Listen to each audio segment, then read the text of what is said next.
Bom dia a todos, que a paz de nosso Senhor e Salvador Jesus Cristo esteja contigo, meu irmão e minha irmã. A mensagem de hoje tem como tema: não deixe o medo te dominar.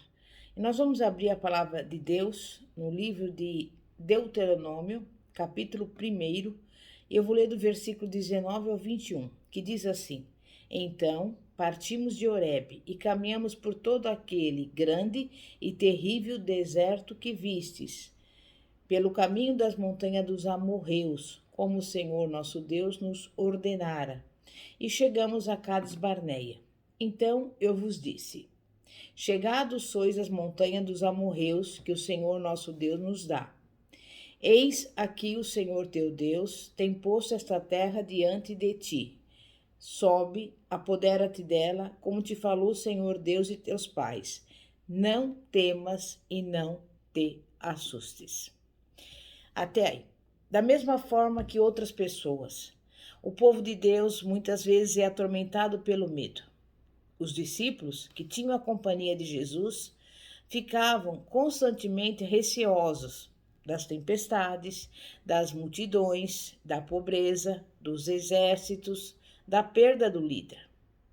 Isso lembra o dia em que Jesus mandou os discípulos atravessar o mar da Galileia. A noite chegou e a tempestade veio. Os discípulos tiveram de lutar pela vida enquanto o barco era sacudido pelas ondas. Até quando viram Jesus se aproximando sobre as águas, ficaram aterrorizados. Pensaram que era um fantasma. Permitiram que o medo levasse a melhor. Em Davi, temos a história do poder, da coragem, quando ele enfrentou o gigante. Mas na Bíblia, há histórias do poder do medo. A mais notável talvez seja a delegação de espias enviada a Canaã. A maioria não conseguiu enxergar a situação da terra com a perspectiva que Deus esperava que tivessem. Vejamos então os princípios básicos do medo e a liberdade da fé. O medo ignora o plano de Deus. Os israelitas deveriam ter tomado posse de toda a abundância e plenitude que Deus lhes desejava dar. Porém, mesmo tendo caminhado pelo deserto, enfrentado poeira e desespero, fome e sede, não conseguiram cruzar a linha de chegada. Venceram o exército do faraó, as ondas do Mar Vermelho e os desafios da jornada, mas não conseguiram enfrentar o último obstáculo, o medo. Pode ser que você também chegue ao limiar das maiores promessas de Deus, mas nunca vai procurar obter as bênçãos divinas se permitir que o medo lhe domine a vida. Deus, em seu plano divino, quer inúmeras riquezas para você, e somente o medo pode te impedir de tomar posse delas. Paulo registrou: pois Deus não nos deu espírito de covardia, mas de poder, de amor e de equilíbrio. 2 Timóteo 1,7. O poder não recua diante da incerteza. O amor não é vencido. Uma mente sã não se ocupa de especulações irracionais. Deus tem um território rico, uma terra prometida, e deseja que você corra para ela com canto de vitória e não com lamento de medo.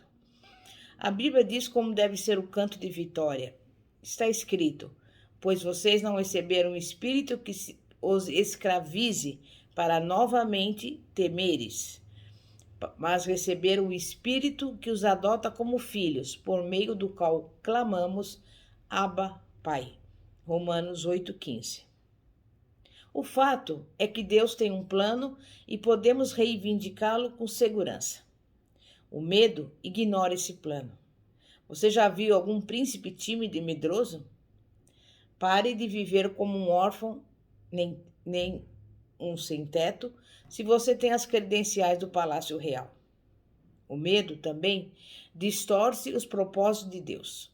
O medo distorce a nossa visão, rouba-nos a perspectiva.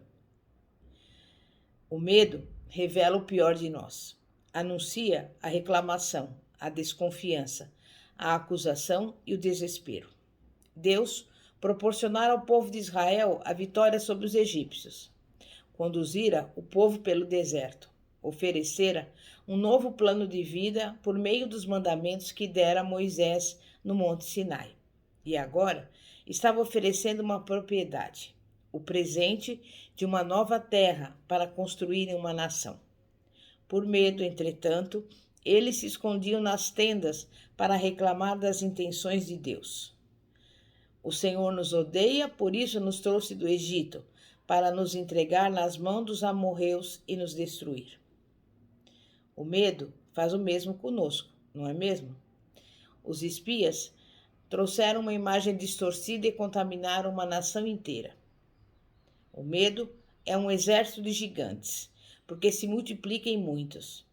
Ao mesmo tempo, ele nos transforma em gafanhotos aos nossos próprios olhos. Perdemos de vista a promessa de poder e tudo aquele que nos fortalece. Perdemos a capacidade de ver as coisas na perspectiva real. O medo, não o objeto deles, devora os seus anfitriões. O medo, eu repito, distorce nossa percepção dos propósitos de Deus. Ele nos mostra a vida como se ela fosse uma sala de espelhos de um parque de diversão, só que sem a diversão. O medo desestimula o povo de Deus. Como sabemos, o medo é contagioso. Quando você cede ao medo, transforma o mundo à sua volta num ambiente desencorajador. O medo nos faz exaurir a vitalidade das pessoas que amamos. Dos 12 homens que espiaram a terra, 10 voltaram com um relatório negativo, o qual contagiou uma nação inteira por toda uma geração. As esperanças e os sonhos dos israelitas, terra, segurança, um novo começo, ficaram arruinados durante 40 anos pelo medo de 10 homens. O medo também se recusa a crer nas promessas divinas. O desafio dos israelitas era o convite do Deus que os havia acompanhado por toda a jornada. De fato, Deus os chamou de filhos de Israel, e a Bíblia nos conta que ele os levou como se conduz uma criança. Havia-lhes guiado os passos, provido comida, o cuidado da sua proteção e feito todo o possível para nutrir uma relação de amor e confiança plena. Deus desejava que os filhos aprendessem um pouco da maravilhosa jornada que é segui-lo. Mas o aprendizado sempre implica em provas. E foi o que aconteceu quando escolheram os espias. Era uma prova que revelaria se realmente o povo confiava ou não em Deus. Os filhos de Israel tinham tudo para se saírem bem na prova. Todavia, eles experimentaram um princípio que parece claro. A fé é como um recomeço. Havia gigantes diante deles, os quais não os deixaram enxergar o que Deus fizera no passado, o que estava fazendo no presente e a sua palavra sobre o futuro. Porque o medo se recusa a crer nas promessas de Deus. O medo desobedece os princípios de Deus. Por isso que o medo é a pura desobediência. Como o medo pode ser diferente da desobediência se esse nos deu tudo o que precisamos para andar na fé? Deus repete várias vezes na Bíblia, 366 vezes: não temas. Quantas vezes será preciso Deus nos ordenar que não temamos? Pense nisto. Quem sabe que deve fazer o bem e não o faz, comete pecado. Tiago 4,17.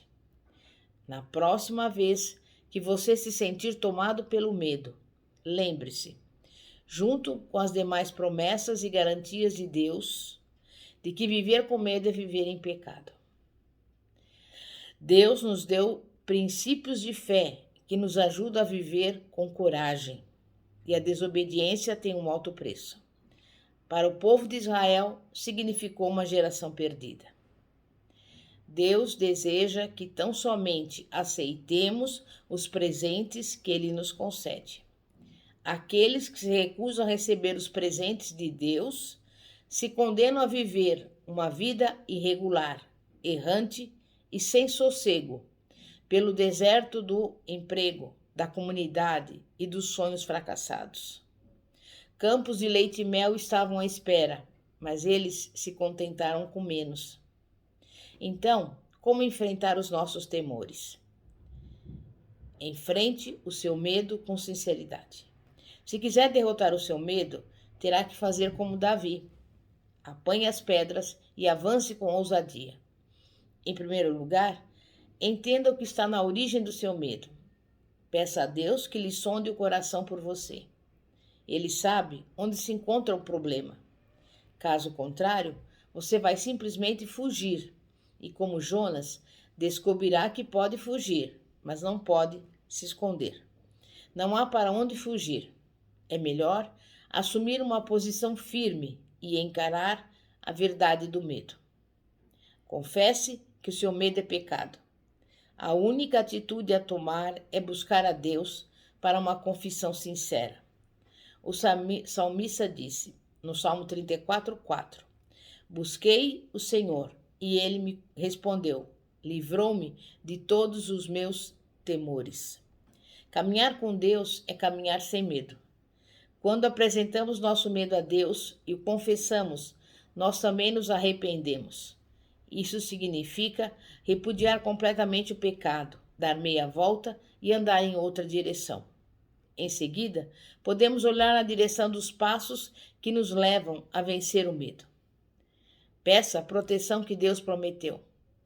Comece a escrever e a declarar os versículos da palavra de Deus, que fala sobre coragem.